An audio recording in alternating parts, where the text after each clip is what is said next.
So the Game Awards managed to make both Elden Ring and Dogma fans disappointed this year, but since the show mainly caters to a much younger audience, I'm not really mad about it. On the bright side, we have plenty of Dragon's Dogma 2 content to talk about, and this video is gonna be spicier than ever when it comes to the vocation theories we have going on over on Reddit right now. We'll cover that first, and then we'll go through all the vocations we have available to us in Dragon's Dogma Online, and how that will influence the roster we are getting in the sequel. Lastly, I'll present my final prediction for the vocations I think will get in the sequel, and as a little bonus, there is something else I want to show you that I just recently found out even existed. It's gonna get pretty spicy, trust me. Now, this first post is of course a joke, but he is also onto something here with the pink and purple addition to the primary classes. This would make more sense since the Trickster class is a combination of these two colors. But then the next question arises: what sort of class could these two colors represent? This next post tries to explain exactly that, since the Trickster looks to be a combination of summoning and manipulation of the world around him.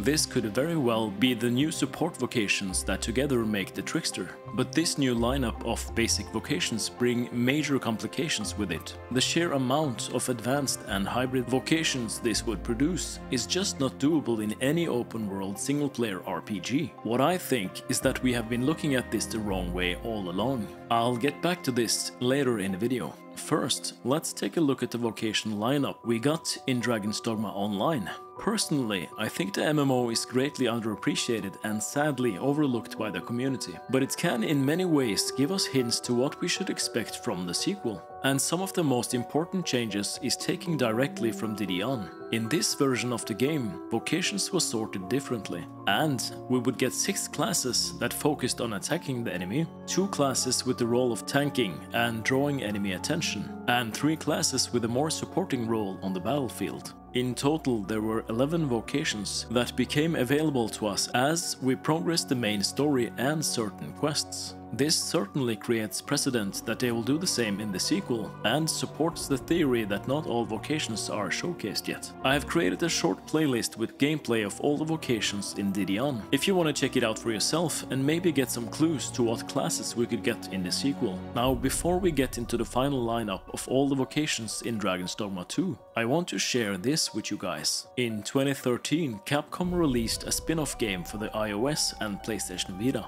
Dragon's Dogma Quest allowed the control of pawns that was doing the fighting for the player. The pawns had over 300 vocations to choose from. Let that sink in for a moment. It's just an absurd number of different classes, and looking through all of these vocations, I was able to find some that fits pretty good in the empty spots we have in the roster for the sequel. So now, let's combine the knowledge we have from the first game, together with the lineup we got in Didion and the variety we were presented in Dragon's Dogma Quest. Since we also know we'll have 3 different races presented in the sequel, I will make an effort to sort these basic vocations into these separate regions. Fighter and Mage will be placed in Vermont, Kingdom of Humanity. Archer and Thief from the Sacred Arbor, home of the Elves. And the 2 new basic vocations that could be Summoner and Sage come from Batal, Nation of the Mystical Beastren. Now, to make this theory more realistic, I suggest we limit the basic, advanced and hybrid vocations to only 6 classes each, which will look like this. Like we saw in Didion, we now have 3 attacking classes and 3 focused on support. And I think there is a reason they have showcased the Warrior and Sorcerer first, since these belong to the human world. Maybe the 4 advanced vocations they haven't showcased yet is locked behind certain quests in each region. On the right side, a Necromancer and Beastmaster would make sense for the basic and advanced purple classes. For the pink color, we could imagine a Sage and Priest like we saw in Didion. On the left side, we have vocations from the Elven Kingdom. And the advanced yellow vocation should be some kind of crossbowman that could even be able to use some kind of ballista like we saw in Elden Ring. The advanced green vocation is a bit tricky since I would like to place a monk in this spot, but in many games this class is usually some combination of melee and holy magic. But for now, let's say the monk could fit this vocation.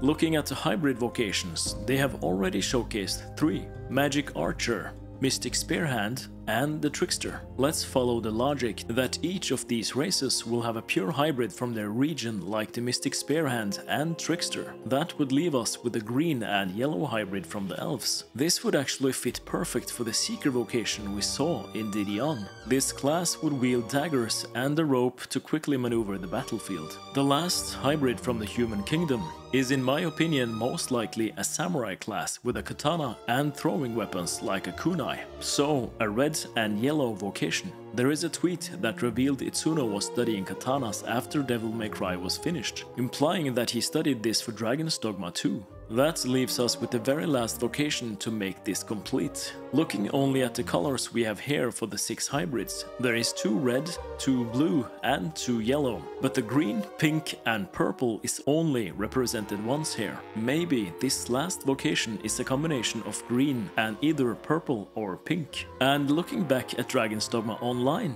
there is one class I think we're going to see again here in this spot: the Alchemist. A combination of monk and sage. In total, we have 18 classes presented here. I think it's very possible we can get this many classes at some point, and they would be accessed as we progress the story and the different regions. If it turns out I'm on the right track here, you guys owe me a sub, and if I'm completely wrong, I'll gift 3 of my channel members a new copy of Dragon's Dogma 2.